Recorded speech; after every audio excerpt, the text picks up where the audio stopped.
जय जय शंभू शंख बजे घड़ियाल बजे। अपनी तरह के अनोखे श्रृंगार किए हुए और पूरे संयम से बंधी हुई निर्वस्त्र यानी कि नागा साधुओं की फौज को देखना सचमुच किसी अद्भुत अनुभव से कम नहीं है। जरा सोचिए कि इस तरह का कोई अद्भुत नज़ारा आपको कहाँ देखने को मिल सकता है। जी हाँ, ऐसे दृश्य कुंभ के अलावा और कहाँ देखने को मिल सकते हैं। कुंभ, अर्धकुंभ और महाकुंभ के आते ही लाखों की संख्या में आपको नागा साधु गंगा में डुबकी लगाते हुए दिखाई दे जाएंगे।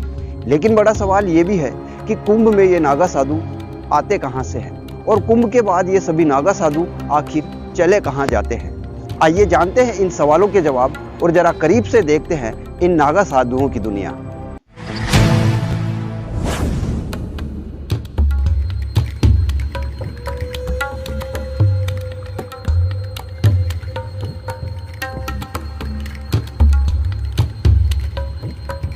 हिंदुओं के सबसे बड़े मेले और दुनिया के सबसे बड़े धार्मिक आयोजन के रूप में पहचाने जाने वाले कुंभ मेले का आयोजन इस बार हरिद्वार में हो रहा है।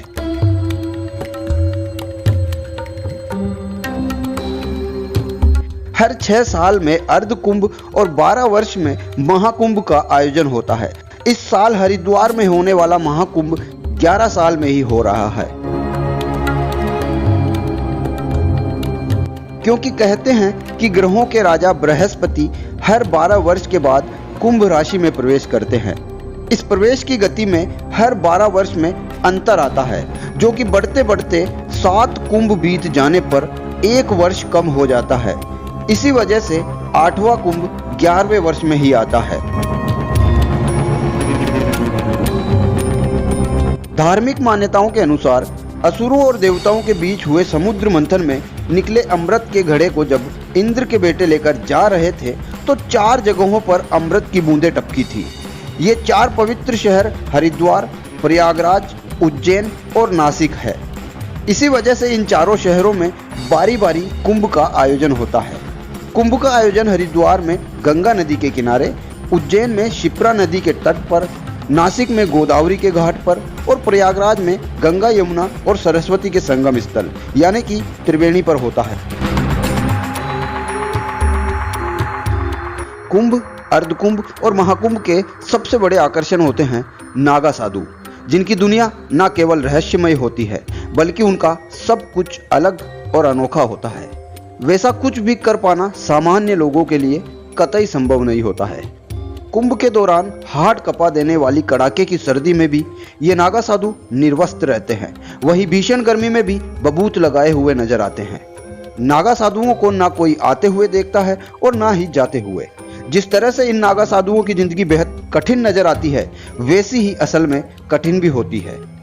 किसी भी नागा साधु के तैयार होने की प्रक्रिया कई सालों तक चलती है। उसके बाद ही जाकर नागा साधु तैयार होते हैं। वैसे तो हर अखाड़े में दीक्षा के कुछ अपने नियम होते हैं, लेकिन कुछ कायदे ऐसे भी होते हैं जो सभी दशनामी अखाड़ों में एक जैसे होते हैं। इन सबसे इतर सवाल ये है कि कुंभ में ये नागा साधु आखिर आते कहाँ से हैं और कुंभ के बाद वापस चले कहाँ जाते हैं।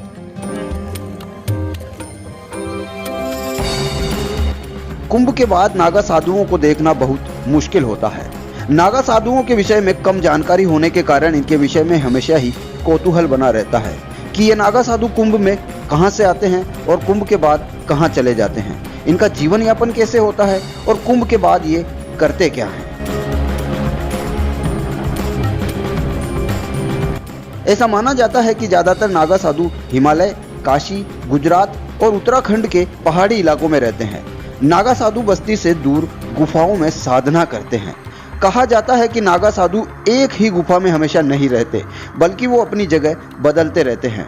कई नागा साधु तो जंगलों में घूमते घूमते कई साल काट लेते हैं और वो सिर्फ कुंभ या अर्धकुंभ में ही नजर आते हैं।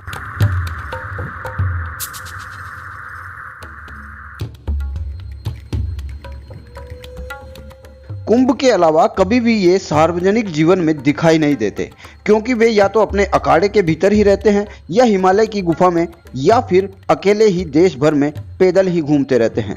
कुंभ के बाद ये नागा साधु जहां साधना के लिए हिमालय की कंदराओं और अपने अखाड़ों में चले जाते हैं, जहां ये अपने गुरु स्थान पर अगले कुंभ तक कठोर तप करते हैं। इस तप के दौरान ये फल फूल खाकर ही जीवित रहते हैं। वहीं कुछ नागा साधु अपने दिगंबर रूप को छोड़ सिर्फ एक वस्त्र अथवा लंगोट में लोगों को धर्म और आध्यात्म से जोड़ने के कार्य में लग जाते हैं। हालांकि साधना के दौरान धुनी के सामने वह दिगंबर रूप में ही रहते हैं। नागा साधु 24 घंटे में सिर्फ एक ही बार भोजन करते हैं। वो खाना भी भिक्षा मांगकर ही खाते हैं। इसके लिए उन्हें 7 घरों से भिक्षा लेने का अधिकार होता है। अगर 7 घरों से कुछ भी ना मिले तो फिर उन्हें भूखा ही रहना पड़ता है। आमतौर पर नागा साधु निर्वस्त्र ही होते हैं, लेकिन कई नागा साधु लंगोट धारण भी करते हैं। इसके पीछे कई कारण है, जैसे भक्तों को उनके पास आने में कोई झिझक ना हो। इसके अलावा कई साधु हठ योग के तहत भी लंगोट धारण करते हैं, जैसे लोहे की लंगोट, चांदी की लंगोट या फिर लकड़ी की लंगोट। यह भी एक तप की तरह से ही होता है।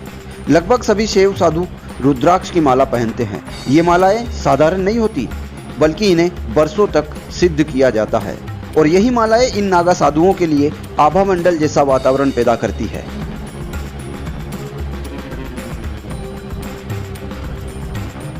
कहते हैं कि अगर कोई नागा साधु किसी पर खुश होकर अपनी माला दे दे तो फिर उस व्यक्ति के वारे न्यारे हो जाते हैं।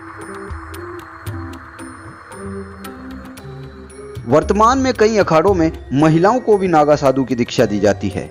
इनमें विदेशी महिलाओं की संख्या भी काफी है। वैसे तो महिला नागा साधु और पुरुष नागा साधु के नियम कायदे समान ही है। फर्क केवल इतना ही है कि महिला नागा साधु को एक पीला वस्त्र लपेट कर रखना पड़ता है और यही वस्त्र पहनकर उसे स्नान भी करना पड़ता है। नग्न स्नान की अनुमति उन्हें नहीं है, यहाँ तक कि कुंभ मेले में भी नहीं।